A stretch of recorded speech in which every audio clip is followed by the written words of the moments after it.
No one dared stand within 5 feet of Victoria Hale, not because she was the richest woman in New York City, or because she ruled Hale Enterprises with an iron will, but because if any man so much as brushed against her and broken bar, her throat would close up, her skin would break out, and she could die within minutes. For 30 years, she'd lived with an extreme, rare allergic reaction to male pheromones. Doctors called it a contact-induced anaphylaxis. She called it a curse. Men were her employees, her drivers, her security, but never her friends, never her dates, never close, until the day she met him. Chapter 1. The meeting. It was supposed to be an ordinary charity event. A blizzard had forced the city into lockdown, and Victoria's staff begged her to cancel, but she refused. The event wasn't for her, it was for homeless veterans in the city. The least she could do was show up and sign a check. Inside the church hall, she kept her distance from every man. She smiled politely at donors, kept female assistants close, and stayed near the exit in case her allergy flared. That's when she saw him. He wasn't wearing a suit or shaking hands with politicians. He was sitting cross-legged on the floor, helping a little boy eat a cup of soup. His sleeves were rolled up, revealing arms inked with military insignia. His hair was messy, his boots worn. The boy, maybe 7, was laughing, crumbs stuck to his cheeks. And on a broken bar, the man looked at him with the kind of patience and gentleness that made her chest ache. She didn't realize she'd been staring until the boy waved at her. "Hi, lady," he called. "Do you want some soup?" The man looked up. Their eyes met, and nothing happened. No tightness in her throat, no rash, no panic. She could breathe.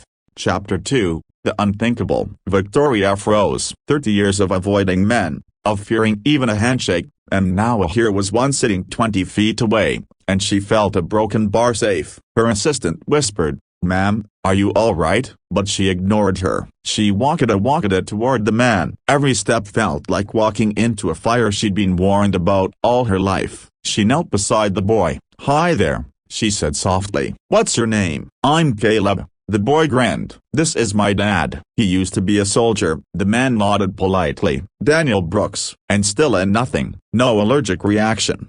Over the next hour, she learned that Daniel was a single dad, a former Army medic. He'd been honorably discharged after a roadside explosion shattered his leg. Since then, he'd worked odd jobs and taken care of Caleb. The charity had given them temporary housing after they'd been living out of a car. Victoria really listened. He didn't talk like other people in her world. No flattery, no agenda, just truth. When she finally stood to leave, she hesitated, then held out her hand. Daniel hesitated too. He'd been told by staff about her condition. "Are you sure?"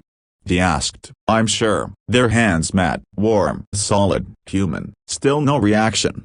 Chapter 3. The twist. Over the next weeks, Victoria found excuses to see him, checking in on Caleb's schooling, sending groceries for the community, arranging doctor visits for Daniel's leg. But the truth was, she was drawn to him in a way she couldn't explain. He was the only man she'd ever been able to touch without fear, and she didn't want to let that go. One evening, she asked her personal physician for a private test. Hours later, the doctor looked at her and said, "Victoria, a broken bar. You're not allergic to all men. You're allergic to elevated adrenaline levels and male pheromones. Most men trigger it. Daniel doesn't because of his injury." Her breath caught. All these years, she thought she was cursed, untouchably broken bar, but maybe, she'd just been waiting for someone like him.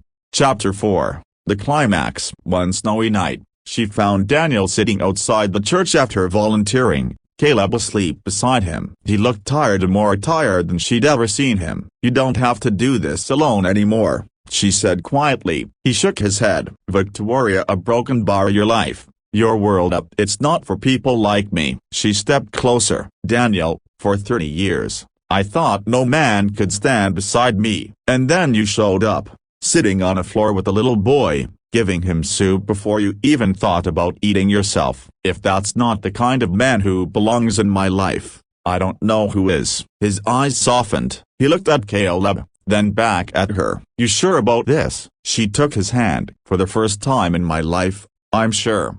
Epilogue. The message. Months later, Daniel and Caleb moved into her brownstone. Her allergy still existed, but somehow, in the space between fear and trust, She'd found the one man who didn't just bypass it, he broke through it entirely.